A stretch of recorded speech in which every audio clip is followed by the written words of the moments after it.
Support comes from Mosby Building Arts. Mosby transforms unfinished basements into comfortable spaces for relaxing, entertaining, and spending time together.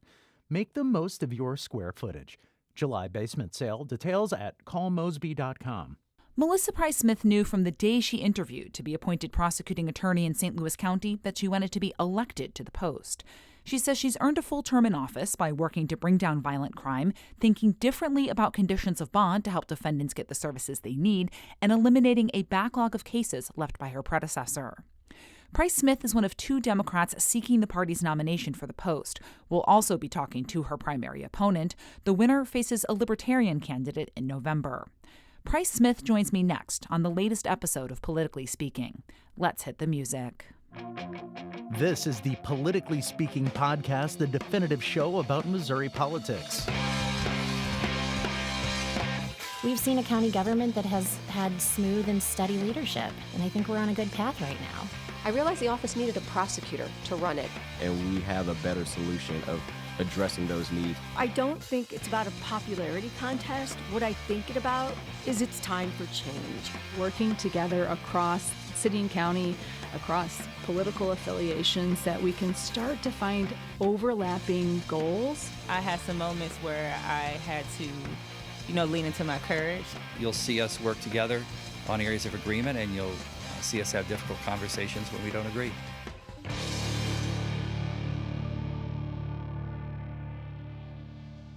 And welcome to Politically Speaking. I'm your host, Rachel Lippman. Joining me today in studio is Melissa Price Smith. She is the prosecuting attorney in St. Louis County and is running for a full term in that office. And I know that we have spoken in the past, but this is your first time on the podcast, and we like to give those individuals a chance to introduce themselves. So introduce yourselves to our listeners. Well, good morning. My name is Melissa Price Smith, and I am the current prosecutor of St. Louis County. I've been in the office for 18 years as an assistant prosecuting attorney, but I was appointed to complete Wesley Bell's term about a year and a half ago, and that's the position I've been in since January 3rd, 2025. And if I remember correctly, you did not take a traditional path into law and prosecuting. That is quite true. I grew up in a ballet company, actually.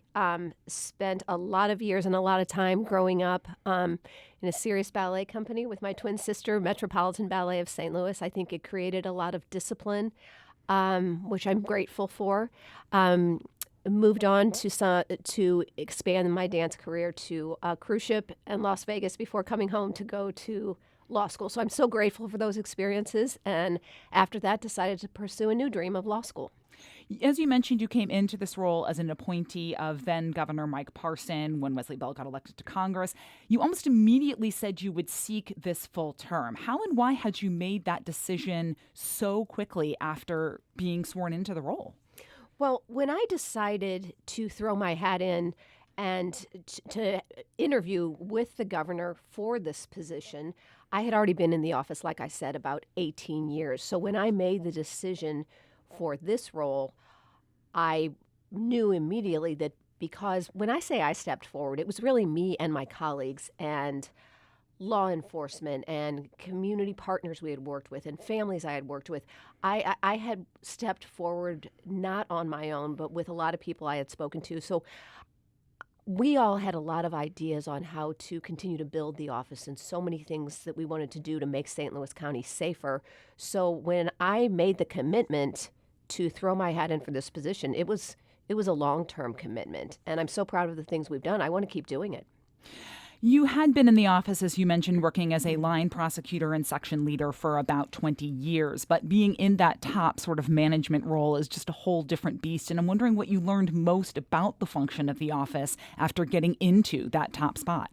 Well, first of all, the way you said it is the best way. It is a whole different beast. Well, first of all, one of the things that I am grateful to say, I've learned in this role that I am smart enough to know what I don't know. So the most important thing that I did in this role was to surround myself with some incredible people to lead the office and be in the office.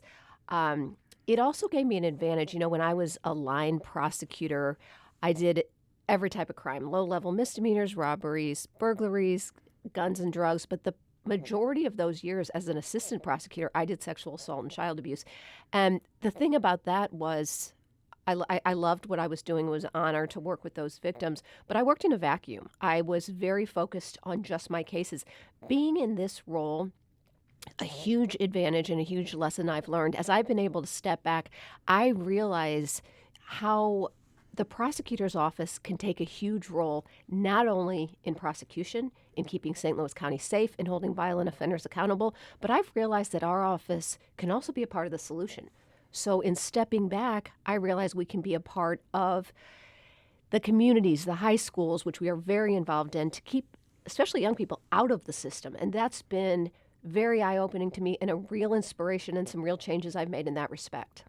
Tell me about how you would say you've gotten the prosecutor's office focused on front-end solutions rather than just the back-end prosecution. Absolutely.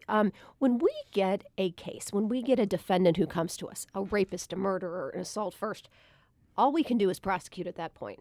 That's our job. We can't help anymore. But when I realized, like I said, we can be a part of the solution, we, first of all, are out in the community absolutely every time we get the chance, several times a week. And one of the realities of that is we want people to know what we do. We want to answer questions, but more importantly, we want to listen.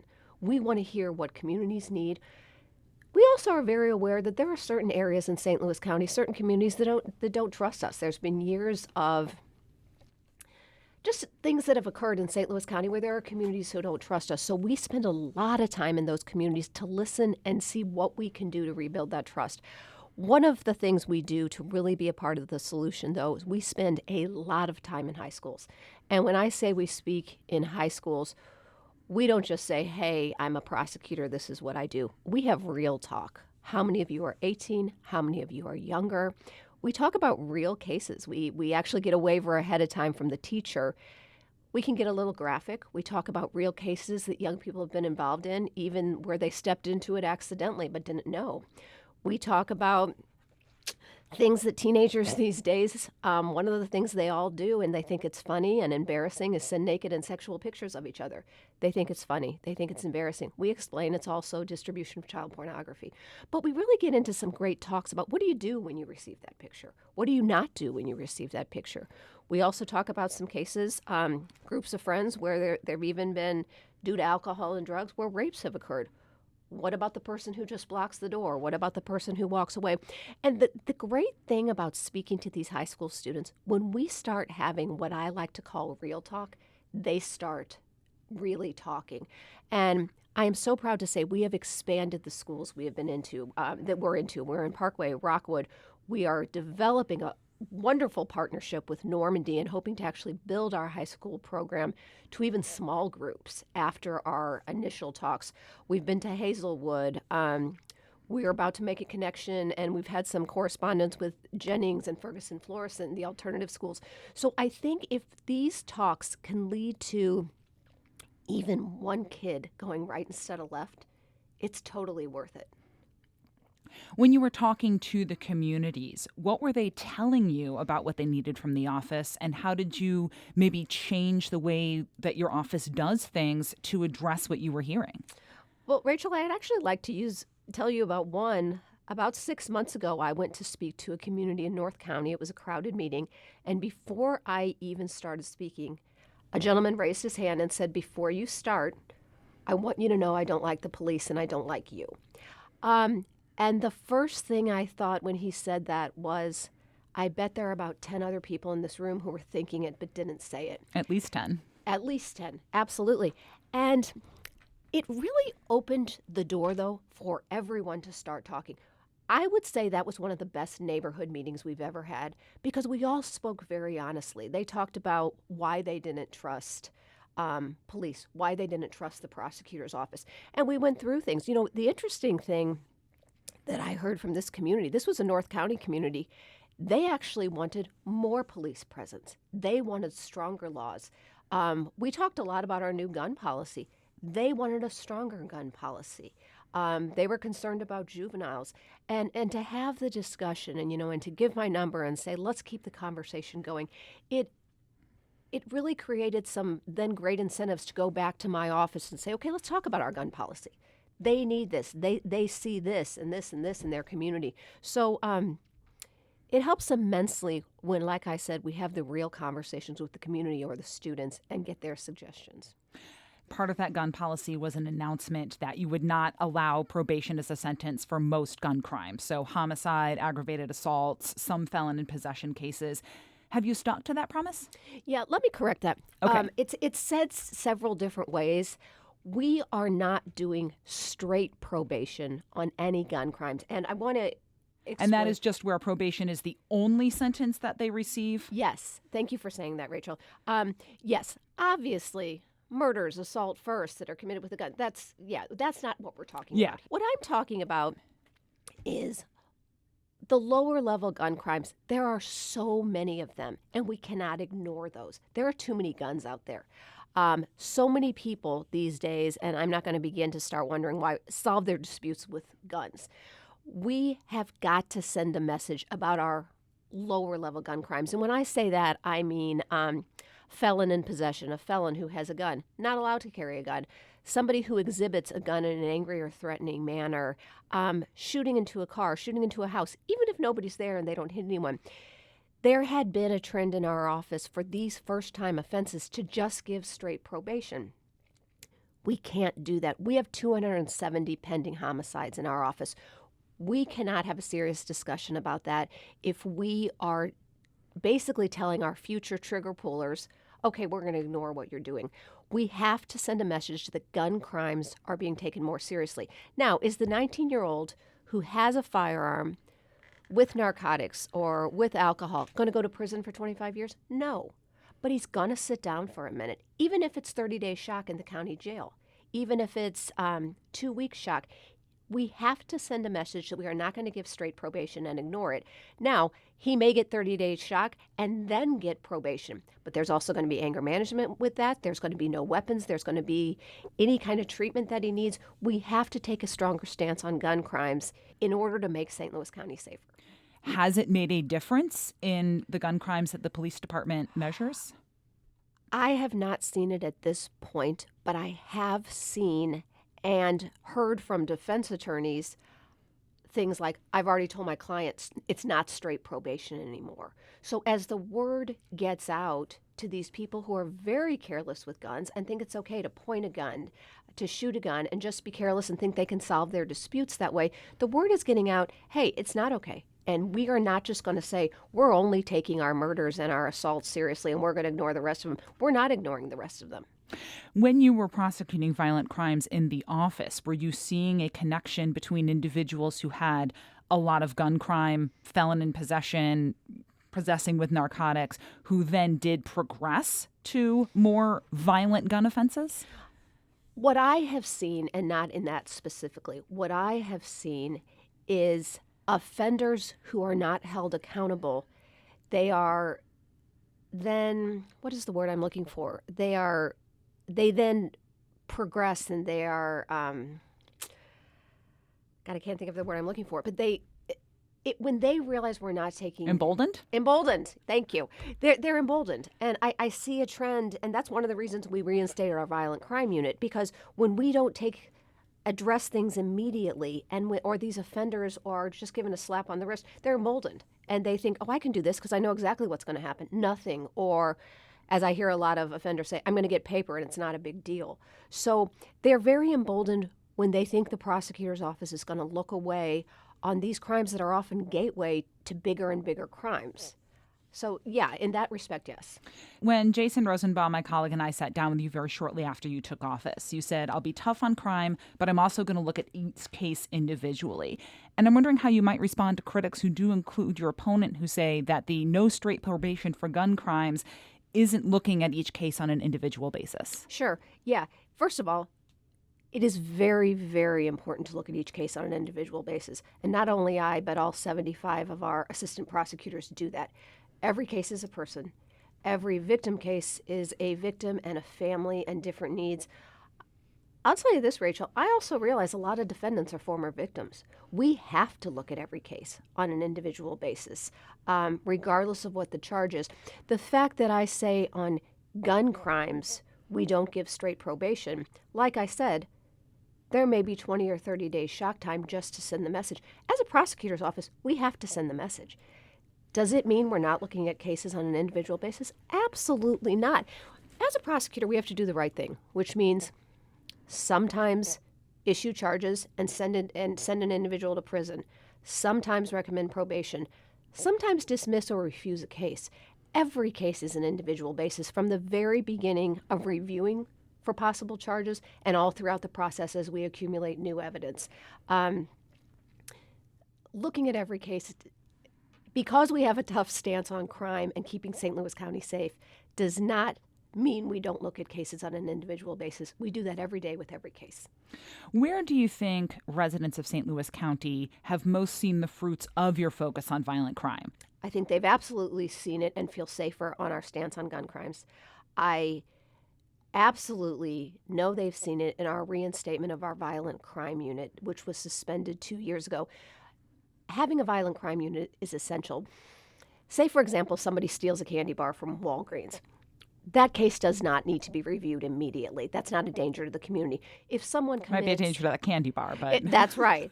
If someone commits a violent crime, we need to have a violent crime unit ready, and we do now. When an officer comes in now on a violent crime, that case doesn't sit there for 3 days, 3 weeks. It is reviewed immediately for a charging decision. That individual's priors, pending cases, entire history is looked at. A charging decision is made immediately because we are very, very aware that if those offenders are released and we review the case, a month later, they're almost always going to have picked up additional crimes. So now because we review those cases immediately, we immediately get those violent offenders off the streets, which is our job as the prosecutor. What does the office consider a violent crime? Is it that FBI definition or? Violent crime would be a robbery, a burglary first. Burglary first is entering an inhabitable structure while someone's there. Any crime committed with a weapon. Murder, I'm assuming, sexual murder, assault. Yeah. Murder, of course. And the sexual assaults all go to our sexual assault team. Okay. So that's a specialized unit. Any kind of assault first. Our domestic violence unit also reviews domestic violence first, second, third, immediately as well. But any crime that is anything of a violent nature, also resisting and running from police in a manner that also creates danger to anyone and everyone around them, which is Valentine's Law, where other people are at risk. Is there data that you're using to back up what you think are the vibes that St. Louis County residents are feeling because of the focus on violent crime? We are accumulating data. Do I have those numbers yet? No, I don't. I am confident that the data will show it because our focus, when I say our focus, I mean everybody in the office. The focus of keeping St. Louis County safe is truly a genuine and dedicated focus every day. And I know the violent crime unit, the gun policy, the creation of the homicide unit are all helping keep St. Louis County safer. Getting these cases reviewed faster does put more people into the population at the Buzz Westfall Justice Center. Are there efforts that you are doing to make sure that there's a balance out to avoid overcrowding, to avoid disturbances, to avoid some of the problems that can happen when there are a lot of individuals or more individuals in a confined setting? I am so glad you asked that. We have been working for about the last 5 months on talking about not only reducing the jail population, but what we can do, like I said earlier, to be a part of the solution. So what we have been doing the last several months is meeting with a lot of our community partners who are so incredible. And a lot of them originally, when we first met them, focused on reentry, helping individuals when they were going back into the community after a prison sentence. So we have been meeting with these groups and learning from them. But then what we've also asked them to do is we said, can you come with us to the beginning of the process and not just get involved in the reentry? So what we have asked them to do, and they have agreed, we are now working with them, and it is in real time right now, where what we are doing is when we have a bond review on someone who has just been confined, we now are looking at these community partners. Hey, what can they do to help this individual now? Do they have mental health problems? Do they need treatment? Do they need housing? Do they need jobs? And we're asking the judges, hey, judge, if we agree to this bond condition, can you order that this individual meet with Castle, meet with Keyway, meet with any of these organizations to get the help they need right now, maybe there's never an entry into prison. Maybe that individual ultimately gets probation because the help they need was given in the beginning. It's giving our prosecutors tools. If one of our prosecutors is doing a bond hearing, I'm not talking about a violent case. Absolutely not. Doing a bond hearing and sees an individual, this person has a bunch of low-level nonviolent crimes. What is the core? What is the reason? And then they meet with someone from our pretrial department who says, well, I met with them and they have the following problems. Housing problems, addiction problems. So we say, okay, well, maybe we weren't going to agree to a bond before, but now we will. If they are ordered to get this treatment and get this help, then the individual is helped, the jail population goes down. I know this is going to work, but everybody has to be on board. Us, the public defenders, the judges. You said the providers are on board. You're obviously on board. Are those other two players within the system as on board as they need to be? The judges are definitely on board. I'm not hearing the public defenders in that equation. We're working on it. We're working on it. Jason and I sat down and talked to you, like I mentioned, very shortly after you took office. I think it was like 2 or 3 days afterwards. And you put out several metrics that you said would be the way that you would measure success in a year. And I kind of want to go through a couple of them. One of them was a more efficient office. Is the St. Louis County Prosecutor's Office more efficient now? 100%. How so? We have recruited, I might have talked to you about this at some point, some really incredible veteran prosecutors to come and help us to create a more efficient office. We have created an entire mentorship program. Nobody goes to trial now just on their own. They have a sit down, they have a review with other attorneys, with supervisor attorneys about issues in the case, things that come up. They meet with their advocate. We have such a more efficient way before somebody goes to trial about being completely prepared. It is a much more efficient office. We've also have some great team leaders, and some of them are new in their position, about how to run these teams, how to counsel your attorneys, what advice to give them. And one of them is, like you brought up earlier, and I want to emphasize this, that every case is individual. You were also looking for better partnerships with law enforcement, defense bar, and judges. Where are you seeing the fruits of the efforts there? Yes. First of all, our relationship that we have even strengthened even more with the judges is very significant. We also have worked with Judge Hilton, our presiding judge, to create a second grand jury recently, which is very, very important to get cases moving through the system more quickly. Everybody's frustrated when cases take long, whether it be the victims' families, the attorney, the judges, the defendant's family. So creating a second grand jury, I'm very, very proud of that. That was through work with the judges because it doubles how quickly cases go through the system. We have strengthened our relationship with law enforcement immensely. And that is, again, by meeting with them. I want to make this clear. Law enforcement are our partners. They do the hard work. We carry their work in a file. But it doesn't mean we always agree. They apply on charges with us. Some people think that we issue every charge they bring. We issue about 50%. The grand jury will indict a ham sandwich is the old joke. That's the old joke. It is. But the thing is, that's not the case. And we don't always issue their cases. We hold law enforcement to a high standard, and they hold us to a high standard. And that's how it should be. We have strengthened that relationship. In terms of defense attorneys, yes, absolutely. First of all, I have so much respect for defense attorneys. The only way our system works is if there's a good prosecutor on one side and a good defense attorney on the other side. That's what makes our country's system work. I can also say this publicly now. We have just hired one of the top criminal defense attorneys in St. Louis, and he starts with us in August. He's a great trial attorney. He's a great mentor. He'll bring a new perspective, and I am so excited to have him in our office. It's not Scott Rosenblum, is it? It's definitely not. Okay. All right. Just want to make sure there.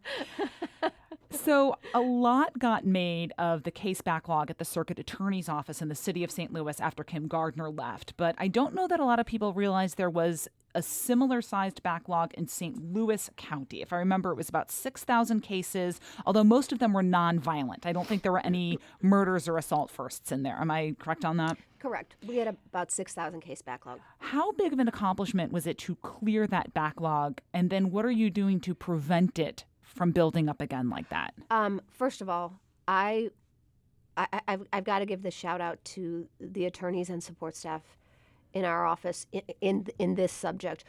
When we talked initially about the 6,000 case backlog, we put it out to all of them and said, hey, this is us. What are we going to do? These people came in on Saturdays. We would have all day pizza lunches.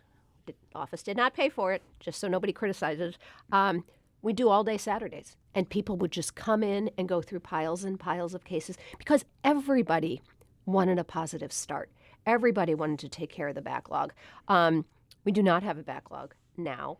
And that goes to the efficiency. We just don't let them build up. We get a lot of cases. I mean, it takes a lot of hard work, but it was the staff who agreed to come in on Saturdays and Sundays and take care of that backlog.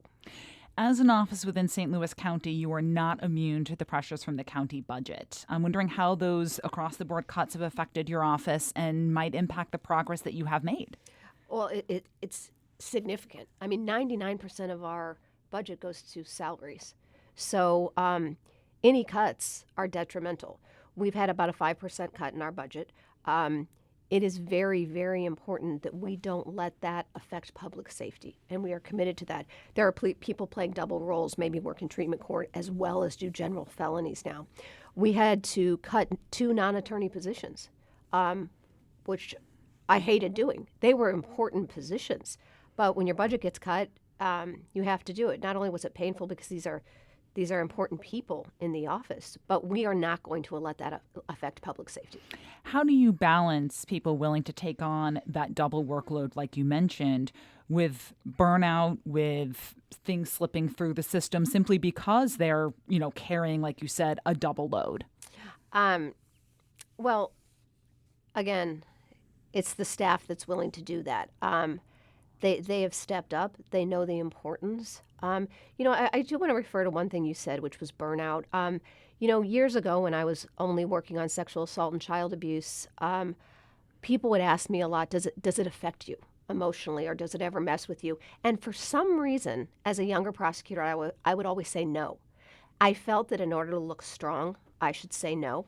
And recently, I have realized that was the wrong answer because it does affect us. So I have also been very aware that there are probably attorneys in my office who feel that they shouldn't talk about when it affects them negatively or when they have burnout. So because of that, we are actually in the process of creating a wellness unit because it's very, very important that anybody working in any role, but talking about in our office, that they also take care of themselves because, like you said, burnout is rough, but also some of the stuff that the attorneys in our office see, the stuff that I see, it's okay for us to say, yeah, sometimes that really messes with me, so let's address it. Is Levi, the courtroom dog, an honorary member of that wellness team? Please say yes. Yes, Levi is incredible. Levi, I will tell you, is turning 10 in July. Oh, my goodness. So there has to be a new Levi, yes. I'm assuming, at some point? Yes. Okay. Levi has to retire soon. Levi has been a game changer for our office. This dog, the way we interact with especially child victims and adult victims if they want to, when we sit with the child and talk about gruesome details, it is so different than sitting across a table talking as opposed to that child sitting on the floor with a big floppy dog next to him and sometimes even telling Levi their problems. We have also been allowed to let Levi actually into trials where a child can take him all the way up to the witness stand. And we're in the process of getting a new, we hate to let Levi go, but Levi deserves. He deserves a retirement. He deserves a retirement. 70 plus years in human years for him. He's amazing. But we will, once Levi decides to retire, we will have a new baby to support our victims. And we are so grateful to Duo Dogs for training dogs who do this incredible work. How have some of the federal immigration policies affected the work of the prosecutor's office? At this point, I'm grateful to say, it has not had any effect on us. How does the office interact with Immigration and Customs Enforcement? We've had no interaction with Immigration and Customs Enforcement. Their interaction is primarily with the feds, whether that be the U.S. Attorney's Office, whether that be the Attorney General's office. It's very scary what's going on in this country. We have not had any interaction. What are some of the new tools and technologies that you've put in place to help with making the office more efficient or reducing some of that back-end workload for your attorneys? You ask the best questions. I am so proud of this. When a police officer applies on a case, they used to have to physically come into our office and sit down. Which is in Clayton, right? Which is in Clayton. So if you're coming from Baldwin or Afton Oh, yeah. or Castle Point up north. Exactly. Now, if someone has what we call an in custody, a case that needs to be reviewed right now, because an individual can only be held 24 hours before charges are issued, we call that an in custody. That officer has to come in. However, now, and they used to either have to come in or send a packet, snail mail. Now they do it all online. Our attorneys are able to get it right out electronically, right from online. They're able to review it right there, make the charging decision, let the officer know. Everything is done online, so the officer doesn't have to spend hours on those cases sitting with an attorney. The other thing we've done, which has made efficiency so wonderful and St. Louis County safer, we've started in partnership with the courts an easy warrant system. It used to be where, say, a police officer was on scene of a murder even. They would have to come to our office with a search warrant and get it signed and then go to the judge.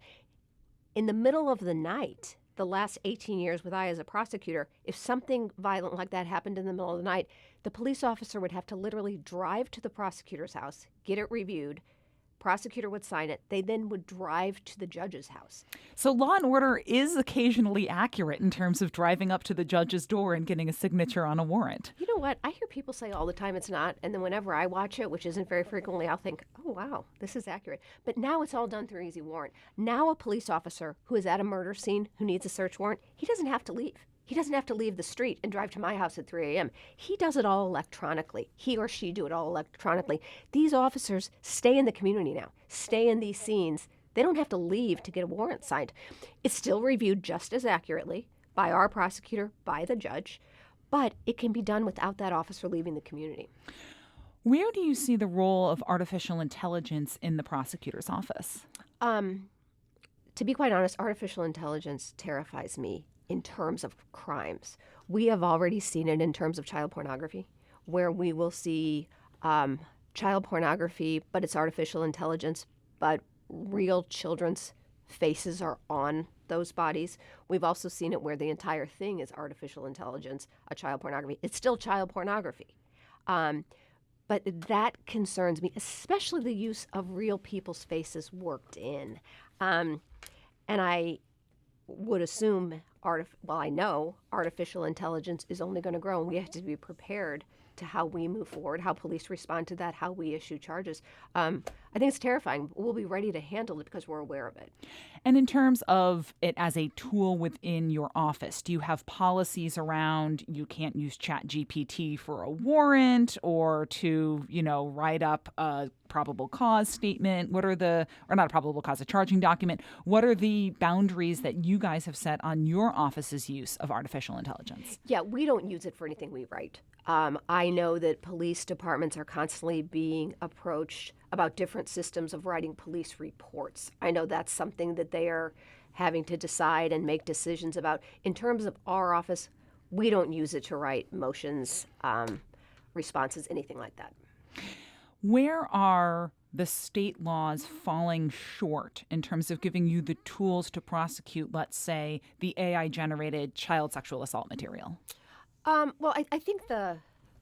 think statutes are going to have to evolve with AI and be more specific. Because, if I go back to work this afternoon and we get an application for possession of child pornography and it's all AI, it's still child pornography. But I'm sure there will be issues with that because it's not real on any level. But the statutes will have to keep up with that. There's a lot of work being done in Jeff City regarding juvenile crimes.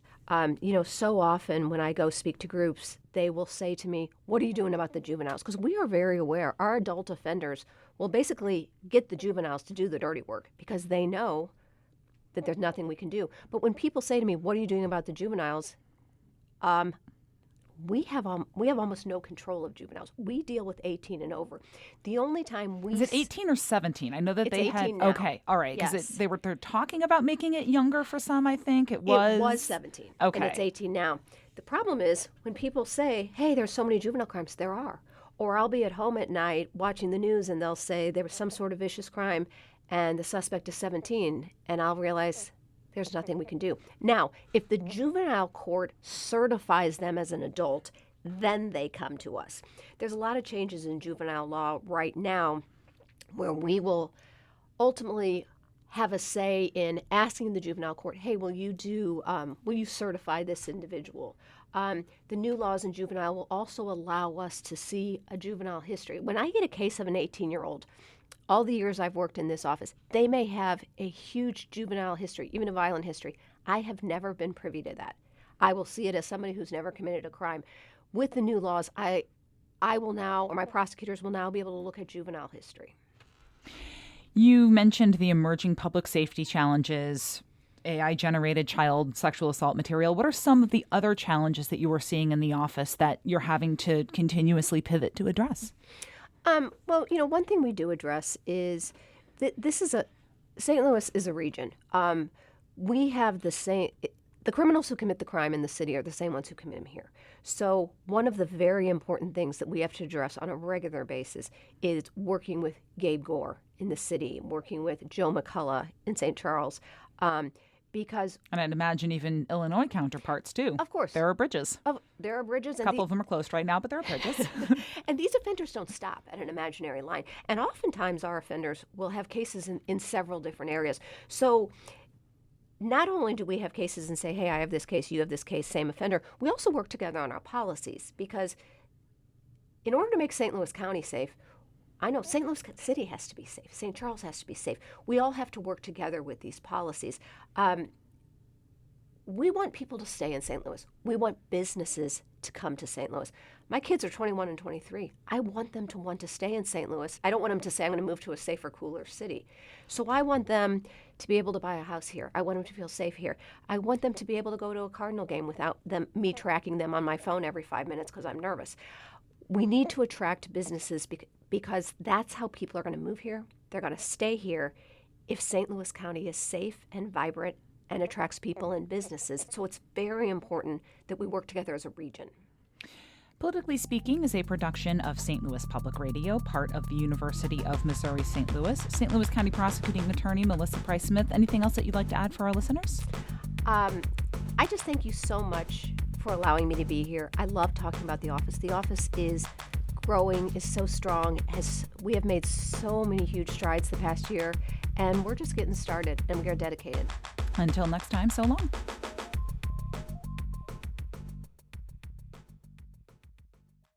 Support comes from Mosby Building Arts, creating laundry rooms with improved storage, workspace, and everyday function for one of the home's most used spaces. Inspiration at callmosby.com.